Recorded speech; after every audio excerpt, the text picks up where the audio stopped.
When you think of Italy, your mind probably goes to, the Renaissance, maybe some Roman ruins, a fantastic meal. Sure, the classics. Exactly.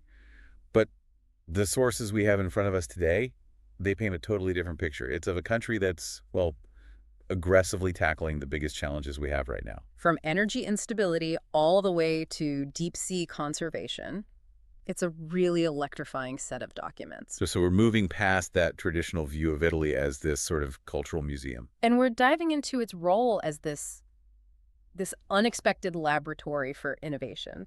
And what's really unique here is that the sources aren't just about high-tech breakthroughs. They also cover some radical social and community-based solutions. It's a holistic view, right? It shows how they're addressing these massive global hurdles. Things like, how do you manage renewable energy when it's intermittent? Or how do you handle complex industrial waste? How do you bring vulnerable young people into the economy? And so the mission for you, the learner, is to absorb how Italy is tackling these huge issues, to pull out some specific game-changing ideas you can learn from. We're basically here to give you the shortcut to understanding this. Well, this modern technological and social renaissance. Okay, let's jump right into energy, because this is where you see some truly next-level thinking about solving the biggest problem with solar power. The intermittency issue. Exactly. The sun shines, you get energy. Sun goes down, you don't. And you usually need it most when it's dark. Precisely. And we're starting with this major study from the University of Milan that proposes a really elegant solution. A hybrid system. A hybrid system, yeah. It integrates photovoltaic panels, so your standard PV, directly with hydrogen generation. The goal here is to move past batteries entirely for long-term storage. So when the sun's out and the panels are making more electricity than you need, instead of just pushing it to the grid or charging a battery, that extra power goes straight to an electrolysis unit. And that unit just splits water into hydrogen and oxygen. Right. And what's fascinating is that this integrated kind of closed-loop system, it actually increases the total energy efficiency quite a bit. So the solar energy isn't just powering a house, it's generating a dense, stable fuel. A fuel hydrogen that you can store pretty much indefinitely and then use whenever the panels are dark. It allows for truly reliable, decentralized power. And that whole concept of hyper-integration gets taken to a completely new level by a startup down in Puglia called Green Independent. Ah, the new artificial leaf. It's not just a metaphor, is it? This thing, this multifunctional panel, it genuinely mimics photosynthesis. It's a 3-in-1 punch. It uses the sun's energy to generate electricity, produce clean hydrogen, and it purifies or desalinates water on site. So it's designed to be completely autonomous. For remote sites, for industry. Exactly. And we really need to focus on the key metric here because this is what makes it an absolute game changer, assuming it can scale. Okay, what is it? The founders claim that 1 kilogram of the hydrogen it generates can store, get this, 200 times more energy than a lithium battery of the same weight. 200 times. 200 times. Let's unpack that for a second. If that energy density is real, and they can make it affordable. It doesn't just change home energy storage. It fundamentally changes everything. Heavy industry, long-haul transport, shipping, even agriculture. Imagine a factory or a farm that can power itself for weeks on just a few kilograms of fuel. So that raises the big question, right? For you, the learner, what about the cost and the complexity? Standard PV panels are cheap, they're proven. Is making these complex artificial leaves just too expensive? And that is the hurdle, no question. But the payoff is just massive. Their tech is designed specifically to reduce reliance on critical metals. Ah, so it gets around the lithium problem. Exactly. That's where lithium batteries have huge supply chain vulnerabilities. So if they can crack the manufacturing, they solve intermittency, they reduce geopolitical risk, and they offer immediate off-grid power. So if the technology is there, the next question is the national infrastructure ready for it? Let's look at the grid. According to the Global Grids Index, Italy actually ranks 4th in the world for its electrical infrastructure. 4th. That's impressive. Behind Germany, China, and Spain. It's a very strong ranking. The sources point to high investment in early digitalization. Italy was actually really fast to adopt smart meters. And that digital intelligence is critical for managing all this new variable power coming online. Absolutely. Plus, they have a huge pipeline of industrial-scale batteries in the works. Right. And this is a huge but. There's this massive internal issue, a geographical mismatch. Right. Most of the new renewable generation, all the solar and wind, is naturally located in the less populated south. Well, where's all the demand? In the north. The industrial engine of the country is in the north. So you're generating power miles and miles from where you need it, which means transmission losses and instability. And to solve that, the grid operator, Terna, has launched this massive project, the Hypergrid Plan. This isn't just about logistics, it's practically a national unification project. The goal is to literally double the energy transport capacity. So running huge new lines over mountains across the country. It's a crucial infrastructure lift. They have to do it to match the pace of all this innovation. If the artificial leaf works, the hypergrid has to be ready for that surge of power coming from the south. Okay, let's pivot from high voltage cables to materials. Because if you solve the energy supply problem, the next hurdle is, what do you do with all the waste we generate? And if you want to see a circular economy in action, Italy is leading Europe. They're hitting 66.6% in separate waste collection. Which is huge. And they have these ambitious goals, like a packaging recycling rate of 75.2% by 2025. We're talking over 85% for paper, 81% for glass. But the real ingenuity isn't just in the collection, it's in the material science. Let's look at a company called Smush Materials in Lombardy. This is amazing. They use the root structure of fungi, it's called mycelium, and they mix it with agricultural waste to create packaging. And it's a direct replacement for polystyrene. Styrofoam. A perfect ecological replacement. It's biodegradable, it's naturally fireproof, water-resistant, and the production process emits 90% less CO2 than making styrofoam. So the whole chain is cleaner, and then what happens at the end of its life? You can just break it down and use it as fertilizer. It goes right back into the earth. It truly closes the loop. Which brings up the market question. Styrofoam is everywhere because it's cheap.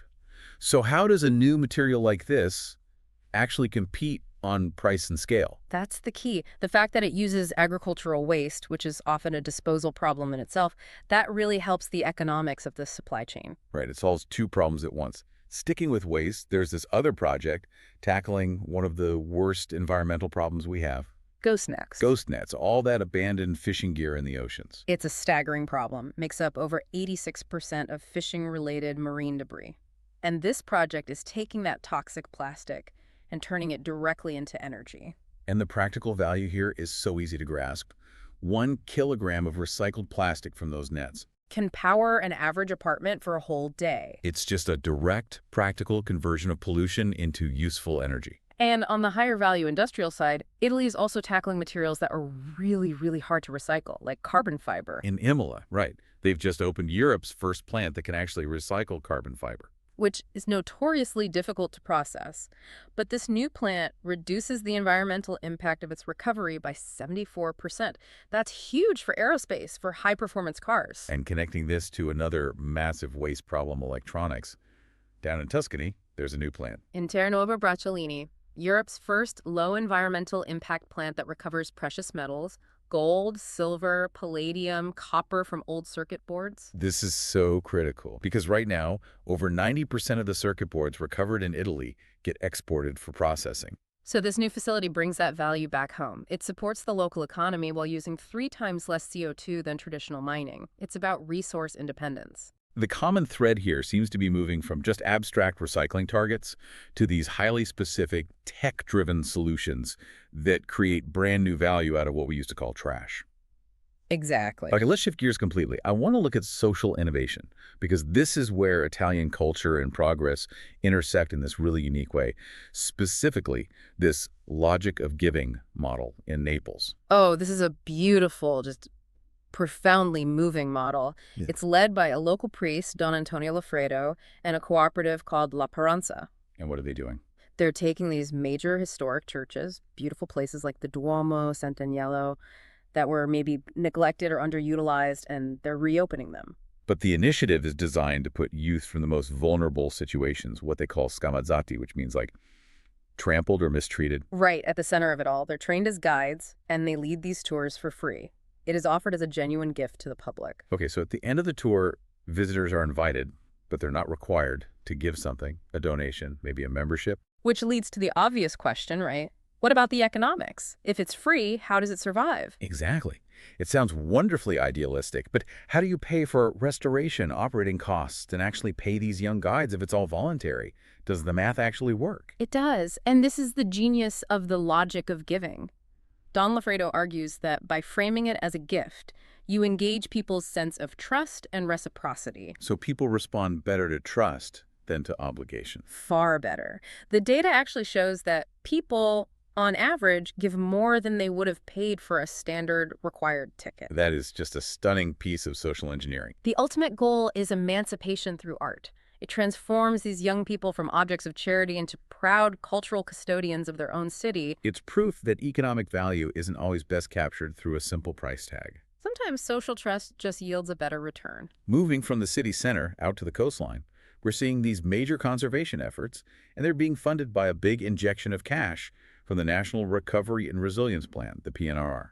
Right, that's the huge EU fund that's helping countries recover from the pandemic and green their economies. And that money is crucial because it's targeting areas that were, previously underfunded, like marine biodiversity. Most people have no idea that Italy is home to over 80 massive submerged mountain seamounts, mostly in the Ligurian and Tyrrhenian seas. And some of these can rise up to 2,000 meters from the seabed. They host these incredibly fragile ecosystems. Ancient corals, sponges. All highly vulnerable to deep-sea fishing trawlers. So a new expedition is mapping 90 of these features to make sure they get permanent protection. But it's not just about protection, it's also about active restoration. That's right. They're focusing on rebuilding European flat oyster beds, Austria Edulis, and 5 regions in the Adriatic. This is a habitat that's severely endangered. Over 85% of it has been lost globally. And these oysters are called ecosystem engineers. That's such a powerful term. Why are they so important for the marine environment? Because they don't just live on the seafloor. They literally build the habitat's architecture. They form limestone reefs, a bit like tropical corals. So when you lose the oysters, you lose the entire structure that supports countless other species. And finally, we see this push for sustainability showing up in agriculture in a huge way. Italy is seeing this massive organic boom. Sales hit a record 6.5 billion euros in 2024. It's driven by consumers who are really aware of health and the environment. And a big part of that is the growth of farmers markets, right? There are over 1,500 of them now. It creates this direct link. It cuts out the middleman and lets you talk directly to the person who grew your food. And this commitment to organic isn't uniform across the country. 3 regions really stand out. Tuscany, Calabria, and Sicily.